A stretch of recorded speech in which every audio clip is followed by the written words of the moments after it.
Hi all, and welcome to Seaford Primary School.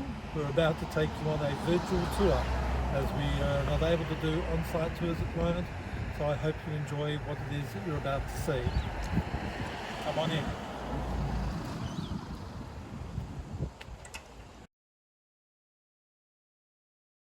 So one of the first things that you'll see as you enter Seaford Primary School is our welcome, Waminjaka to Seaford Primary School. This was part of our recent Capital Works program and was designed by one of our Year 6 students.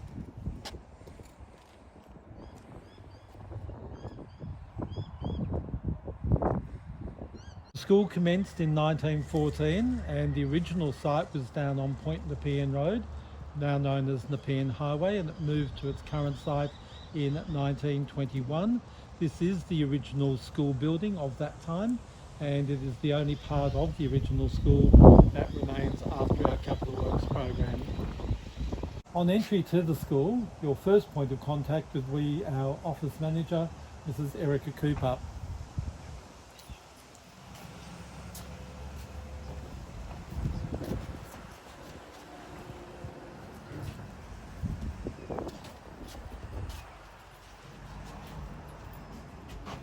This is Erica.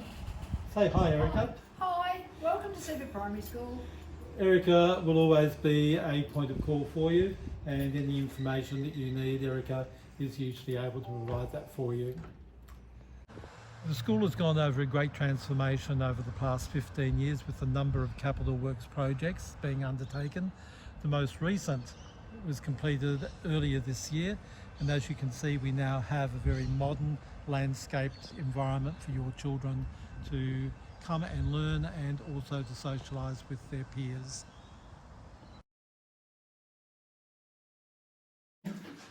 So for many of our children, their school day starts with breakfast club. At 8:15, children can come, and with Michael Woolsey, who's our primary welfare officer, you'll meet Michael a little later in the video. The children will come and have their toast, their cereal, their juice, and get a chance to chat, and at about 8:45, they head off to their classrooms ready to learn. So one of the great improvements in our recent building works was the incorporation of our new gym. This is an area that children come for their indoor phys ed. Phys ed is one of our specialist programs, and children have 2 sessions of phys ed each week. Where the weather's not good outside, they'll come in here, or if the activity is more conducive to being inside, they'll do their phys ed in here. Otherwise, we have large grounds, an oval, and the children can also go down there to develop their phys ed skills. We also use this for our whole school assemblies, which are on Friday afternoons, and we really do encourage parents to come along and be part of that. And we'll also have school functions here, such as our Year 6 graduation and social events as well. The other specialist program that we run at Seaford is our arts program, which also incorporates STEAM. STEAM, of course, standing for science, technology, engineering, arts and mathematics. So the children come in here on 2 occasions each week, once for visual arts, the other for their STEAM program, and they have a great time in creating and learning across a range of curriculum areas. Our art teacher also runs a literacy through the arts program. Currently, he's working with our foundation grades in traditional stories that young children like to read, such as The 3 Little Pigs.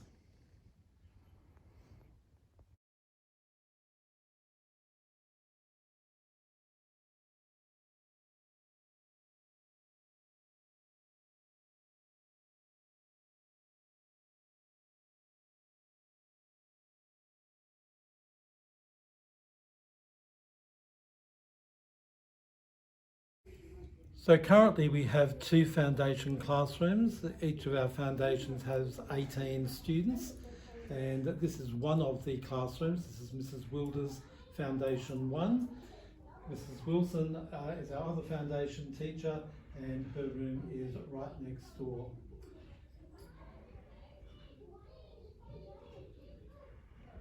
One of the key features of our school is in the Early Learning Centre between our grade 1-2s on the right hand side and our foundation classrooms on the left hand side is a very large open collaborative space where the children can come out in small groups or in their whole class to do a variety of different activities.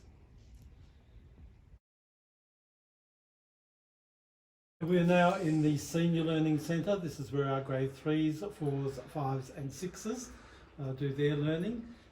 Each of the classrooms is the same size as the ones in the Early Learning Centre. The open space is not quite as large, but it still offers the opportunity for children to come out into the area with an aide or their teacher and work in small groups collaboratively together. Class sizes generally in the senior school are in the low 20s. We do ensure that our class sizes are as small as possible, and we do this by investing in human resources to ensure that your children get the absolute best support that they can in the classroom, to support them if they're having difficulty, but also to extend them when their learning needs to be pushed a little bit higher.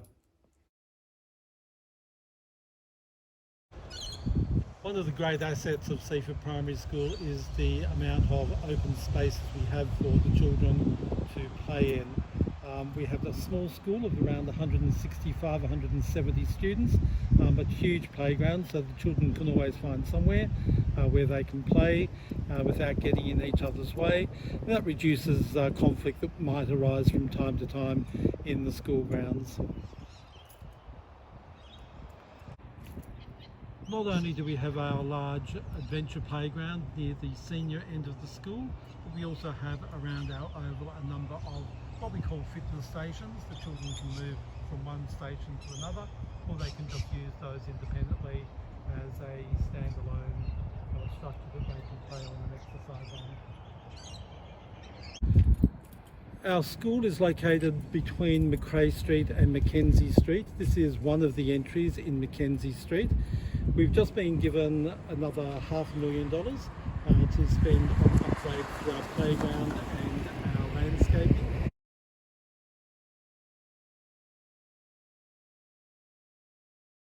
At the end of the ramp, as you turn right, in front of you, where you are seeing some old line marking, that's going to be our new junior playground. So it will be similar in some ways to what we saw down in the senior playground, but the equipment will be more attuned to the requirements of the younger children. Both of our foundation classes has an aide that will work with the children either individually or in small groups, and will support the classroom teacher in the learning program in that class. Across the rest of the school, we have a number of aides that are working there to support the learning of children generally. My name's Michael Woolsey and I'm a social worker and clinical counsellor. My role here within the school is the student wellbeing person, and I'm here for the kids to talk to about any problems that they have, as well as going into the classrooms and running social skills programs with them. So we have our school values that we teach throughout the school, but we also have 2 social skills programs. The first program is The Leader in Me. This is based on the 7 Habits of Highly Effective People, which has been around since the 70s and has been adapted for working in schools now, with 7 habits for the children to be learning about, that sets them up for leadership skills and to be leaders in the future. It also teaches them about respect and responsibility. The second program is the Resilience Project, and this teaches the children the skills to be able to get back up again when there are setbacks in life and continue forward with their goals and to be happy people. Hi, I'm Robin and I'm assistant principal. So basically my job is supporting Michael Brown as well as all of the teachers and Michael Woolsey, who you've met. I'm in charge of the curriculum that happens at the school and also student leadership. So you will have seen around in the yard some of the play designs, and the kids have chosen those, and we listen to what the kids want And so student voice and student agency is a focus here as well. So even the design of the Waminja car and the flag came from one of our students, and we implemented it. And that's part of our kids group, which is from grade 2 to grade 6, and we have 2 leaders from each of the classes. And we meet and discuss what we'd like implemented in the school. And that's just one of the simple things that we do to promote leadership.